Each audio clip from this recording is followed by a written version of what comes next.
Remain. Your right hand. Do you swear to tell the truth, the whole truth, and nothing but the truth, so help you God? I do. Name and address for the record. Theodore Romanco, 28 Bristol Court, Berkeley Heights. Thank you for permitting me to speak. I am a member of Westminster Church, and I have been a member for over 50 years. I've served on every board in that church, including the session, which is the governing body of our church. And I'm a ruling elder in that church and intimately involved with all the purchases, sales, activities of the church. And I want to give you just a little background, and then I'll respond maybe to a couple of comments that have been made. This church was created well over 60 years ago. The original minister actually went door to door in Berkeley Heights and asked people to attend a church service. It was a service that was attended at the school next to us, which is Mary K. McMillan School. We also used a house, which is now basically abandoned, to meet with residents in Berkeley Heights. And as a result, in 1963, the church was created under the laws of New Jersey as a nonprofit religious organization. It's been that way for these 60 years. The building itself is 60 years old. It needs a lot of work, and we're working on it as best we can. In the heyday of this church back in the 70s, there were well over 400 people, 350 to 400 attending the church services. But as time went on, things changed. As Lisa said, people left the church generally. They moved out of town. Bell Labs didn't keep rotating 25% every year, and the membership slowly dwindled. We're down to a very few people right now, maybe about 50. We have a number of people who are part of our friends, well over 150. They know who they are, and a number of them are watching here tonight. This church was created for a purpose, and it's a religious purpose, obviously. We have missions. Over the course of the last 60 years, we've done more than just had our own religious services. We house and we welcome these people, and they don't pay any rent. Mind you, we don't charge rent. They help us with our maintenance. They help us with our utilities. We have Alcoholics Anonymous. They've been here for quite a while. We have Al-Anon. They're a member. They meet regularly. We have a new group, was contacted not too long ago, of young people, 13 years of age and up, who are alcoholics and who want to start meeting. They don't want to meet with the older people who are recovering. So they're going to have a new place to stay. It's our church. As long as this church exists, they're going to be there. We also have, and I'd say we're the most diverse organization in this town, because we have the Spanish church, the Seventh-day Adventists. They practice their religion on Saturdays all day. They also have a Bible study during the week. They have approximately 100 people that had no home. So we said, come to our church. They're in town. At the end of a Saturday, they go to town, they go to dinner, they do what they have to do. They're here. We also have a Chinese church, which is an evangelical church, and they practice their religion after our church services on Sunday. They come in, and they've been here for a number of years. We have, and we've arranged to have the Red Cross. We're a church that will be used, God forbid there's some kind of emergency. We will be a housing location. We applied for a federal grant. We just received it to install a standby generator, so we can assure people they will have a home here if something happens to their home in Berkeley Heights.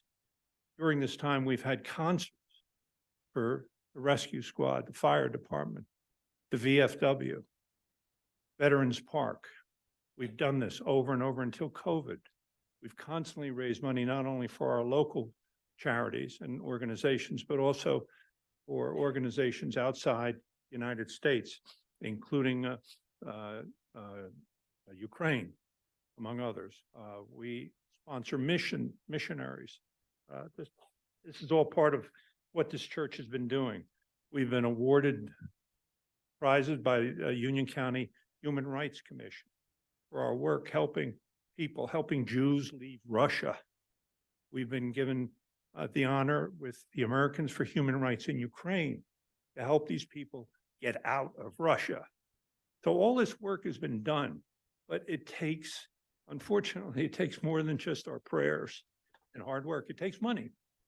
And it's been very difficult for us over the last couple of years, but we have a plan. Part of the plan included the sale of this property. This property, and by the way, there was even a piece of the property, we're talking about the curve in the road, and it's not too significant, but we ended up years and years ago actually giving it to the county so that they can make a wider turn on Mountain Avenue to Plainfield Avenue. So I'm listening tonight to these objections, and I understand what they're saying, but we cooperated with the county by providing that land. In the meantime, we thought we'd have to get money from some location. The lady who was up here said we have other options. I wish I knew what those options were. We've searched them out for years. This is our option. This is our bank account. We anticipate if we sell this property, we will be here for at least 10 years, at least. We know we will. We'll know we'll be able to get a full-time pastor. We've already looked at the surveys of the town. We know what we're going to do to try to bring the unchurched people. Over 1,000 units are being built in this town. We hope to draw a number of those people to our church. We're working closely with the Asian Indian Church on Springfield Avenue. They've used our facility for their church school.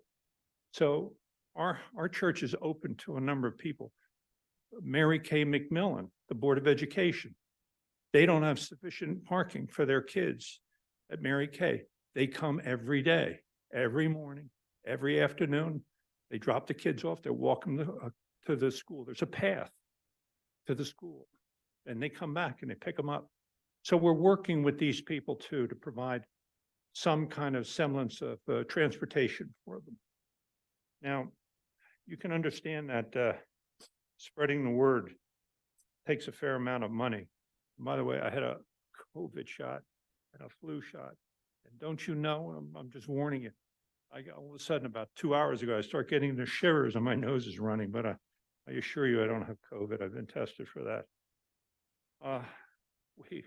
We expect that there would be some complaints. There were other people interested in our property, and there are people right now who are interested in our property if this goes down. We've been told if we don't continue, we have 6 acres of prime land in Berkeley Heights.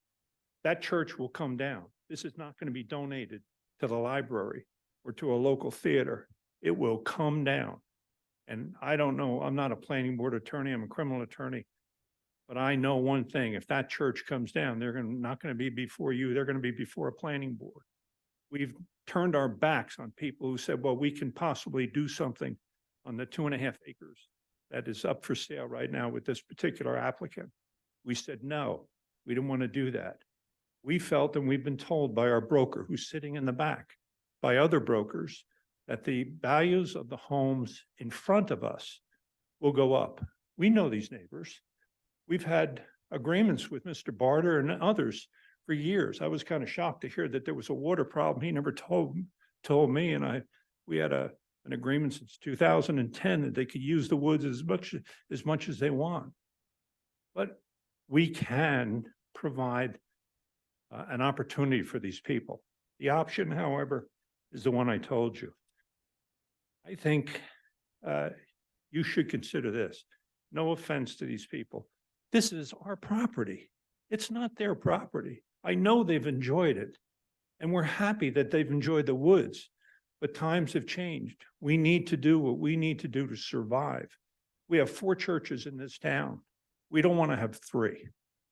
We want to grow. We want this church to continue to grow.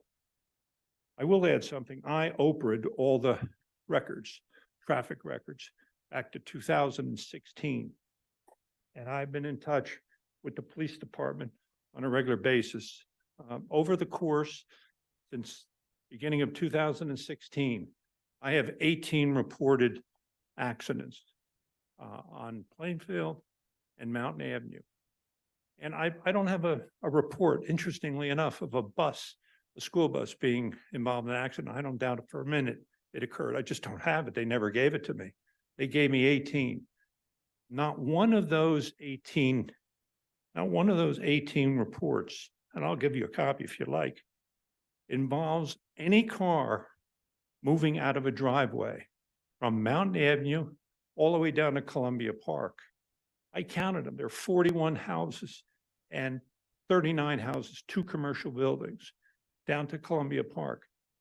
In the course of 2016, 17, 18, 19, 20, 21, 22, 23, there have been 0 accidents of any car pulling out of a driveway. There have been 0 accidents of any car pulling out of the 6 or 7 intersecting streets. We're talking about 3 additional homes. Carl was the sexton we had in our church. I know. He was there for 35 years. He never had an accident. Mrs. Sonnenberg, who lives next door, who's been one of the objectors, to my knowledge, she never had an accident. The Castillos, the Barders, none of them. I understand they're concerned about it, but the bottom line in all this stuff is there have been 0 accidents. And I was listening to the traffic expert. If there are 10,000, how many, 8,000 cars a week? How many? 6,000 a day. 48,000, I'll say 40,000 cars. I'll drop it down. 40,000 cars a week times 7. I still remember my multiplication, 280,000 cars. That's a week. That's amazing. Multiply that times 52, multiply that times 6 years. It gets into the millions. There hasn't been one accident. If there have been complaints to the police department, so be it. Then complain to the police department. But let us have what we're entitled to. We're not asking for 30 homes, 60 homes, 90 homes. We're asking for 3 more homes. The last thing I'll say is to this, we have a tree ordinance, and it's a darn good one. It worked with the new homes that are being developed by Toll Brothers. They tore down 369 trees. But yet Mr. Bacco did his job, and they produced a plan. The people across the street from the Berkeley Pool, the swim club, they tore down, I think, 50 trees. Guess what? They had a plan. I didn't see, and I watched some of those proceedings and I attended some. I didn't see anyone who was objecting here. Not that they had to necessarily object to that, but people were not objecting then. They can object, and I understand why. It's in their backyard. But the bottom line is we have protection for the nature, for the trees, for the people. I think I respect the opinions of the neighbors, but I respect the opinions of the experts much more. I don't believe in speculation when it comes to something as important as this. I believe in objective facts. I know it's difficult.